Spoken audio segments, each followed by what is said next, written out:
नमस्कार, मी Aditi book of recipes या माझ्या चॅनलमध्ये तुमचं खूप खूप स्वागत करते। आज आपण बघणार आहोत व्हॅनिला स्पॉन्ज केक। जे बर्थडेसाठी जे आयसिंग केलेले केक असतात तर त्याचा हा बेस आहे। हा बेसिक केक आहे। तर याच्यासाठी लागणारे साहित्य आहे। साहित्यामध्ये मी हा मैदा घेतला आहे। हा 2 वाटी मैदा आहे। वजनी 120 ग्राम आहे। हा चाळून घेतलेला आहे मैदा चाळूनच घ्यायचा। त्याच्यानंतर ही पिठी साखर आहे। वजनी ही 100 ग्राम आहे आणि 1 वाटी आहे, ती पण व्यवस्थित चाळून घ्यायची।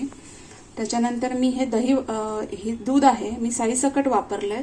तुम्ही प्लेन वापरलं, तापून थंड केलेलं प्लेन दूध वापरलं तरी चालेल। दही आहे अर्धा वाटी। तेल आहे अर्धा वाटी। नॉर्मल तेल घ्यायचं, कुठलं शेंगदाणा वगैरे असं डार्क फ्लेवरचं तेल नाही घ्यायचं।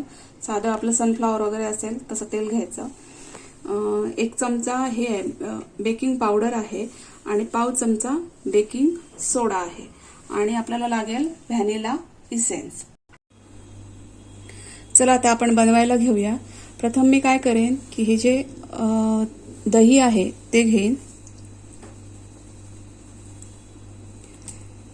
दही घेऊन झालं की त्याच्यामध्ये हे तेल आहे ते घालायचं आणि हे एकत्र करून घ्यायचं।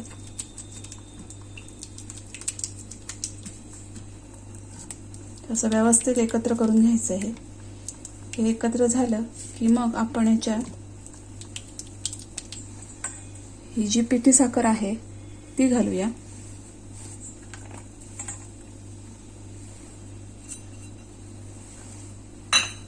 आणि याच्यामध्ये ही पिठी साखर एकत्र करून घ्यायची, व्यवस्थित मिक्स करून घ्यायची। थोडं दूध घातलं तर चालेल, पण सगळं दूध नाही घालायचं। आपल्याला एक पाव वाटी मी दूध आता वापरलंय आणि आता हे मी सगळं व्यवस्थित एकत्र करून घेते। चला आता आपलं हे जे साखर, दही आणि तेल हे सगळं मिश्रण आता व्यवस्थित एकत्र झालंय। त्याच्यानंतर हा जो बेकिंग सोडा ठेवलाय तो घालते आणि ही बेकिंग सोडा आणि बेकिंग पावडर हे दोन्ही घालते मी आणि ते पण याच्यात व्यवस्थित एकत्र करून घेते। सोबत मी व्हॅनिला एसेन्सचे 4-5 थेंब टाकते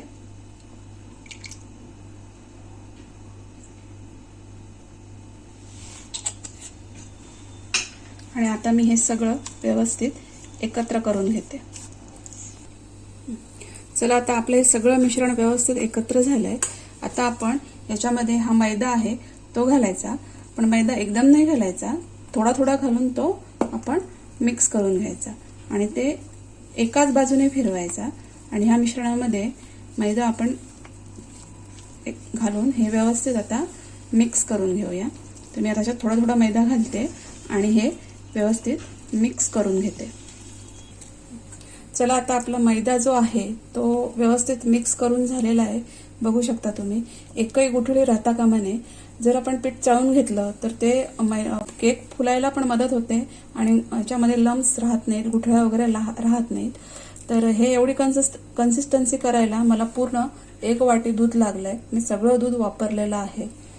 तर बघा, ही एवढी कन्सिस्टन्सी ठेवायची, हे असं एवढं।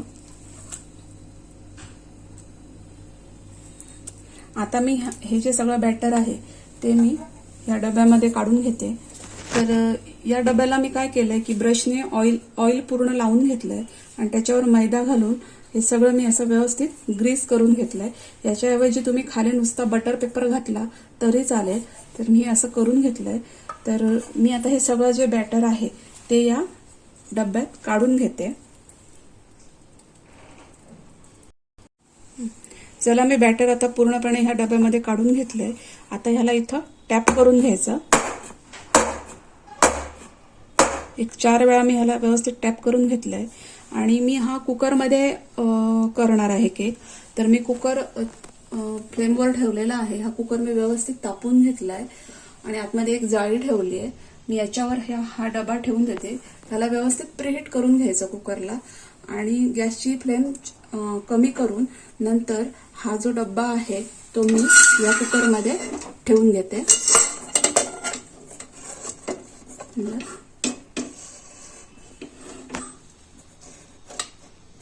असं व्यवस्थित सेंटरला ठेवून घ्यायचा आणि याला कुकरला हे झाकण लावायचं. पण या झाकणाची मी शिट्टी पण काढून घेतली आहे आणि याचं जे गॅसकेट असतं ते पण काढून घ्यायचं आणि नंतर हे झाकण ह्या कुकरला लावायचं. पूर्ण क्लोज नाही झाला तरी चालेल, पण हे असं व्यवस्थित झाकून घ्यायचं. आणि पहिली हा आता केक बेक व्हायला कुकरमध्ये जवळजवळ 40 मिनिटं लागतात. तर पहिलीची 10 मिनिटं आहेत त्यावेळी गॅसची फ्लेम मोठी ठेवायची आणि नंतर मग छोट्या फ्लेमवर हा बेक व्हायला ठेवून द्यायचा. मध्ये 1-2दा चेक करायचा टूथपिक वगैरे घालून. जर झाला असेल तर मग गॅस बंद करायचा. तर मी आता काय करते, गॅसची फ्लेम थोडी मोठी ठेवते 10 मिनिटासाठी. नंतर स्लो गॅसची फ्लेम ठेवून हा केक मी व्यवस्थित बेक करून घेते. चला आता आपली 40 मिनिटं झालेली आहेत. आपण बघू केक झालाय की नाही ते. मस्त अगदी फुललाय केक आणि वास पण खूप छान येतो. तर आता आपण ही टूथपिक आहे ती घालून बघू म्हणजे आपला केक झाला की नाही ते. हे बघा पूर्ण टूथपिक क्लिअर आली आहे म्हणजे आपला केक व्यवस्थित बेक झालाय. एक 40 मिनिटं लागली मला याला बेक करायला. आणि केक बेक झाल्यानंतर एक चांगला मस्तपैकी केकचा वास पण सुटतो की त्याच्यावरून सुद्धा समजतं की आपला केक झालेला आहे. तर आता मी गॅस बंद करते आणि हे जे भांडं आहे ते मी बाहेर काढून घेते. बघा आपला केक आता व्यवस्थित बेक झालेला आहे. मी कुकरच्या बाहेर काढून घेतलेला आहे. आता याला व्यवस्थित थंड करून घ्यायचं. याला पूर्णपणे असं थंड करून घ्यायचं आणि नंतर मग आपण हा भांड्यातनं बाहेर काढू. याला आता मी व्यवस्थित गार करून घेते. केक आता मस्तपैकी आपला गार झालाय. चला आता आपण याला काढून घेऊया. थोडंसं असं साईडने पूर्णपणे आपण सुरी फिरवून घेऊ म्हणजे केक मोकळा व्हायला इझी पडतं. आणि आता मी याला मस्तपैकी वाव खूपच छान दिसतोय. मस्त फ्लफी पण झालाय. तुम्ही बघू शकता किती छान केक झालाय तो. हे बघा एकदम सॉफ्ट.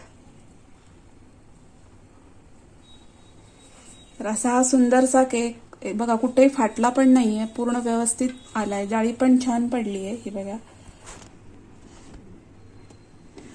तर तुम्ही पण असाच मस्तपैकी घरी केक बनवा मी सांगितलेल्या पद्धतीमध्ये. केक कसा झाला ते मला कमेंट्समध्ये नक्की सांगा. व्हिडिओ आवडला असेल तर त्याला लाईक करा, शेअर करा आणि माझ्या चॅनलला सबस्क्राईब करा. आपण भेटू नेक्स्ट व्हिडिओमध्ये. थँक्यू.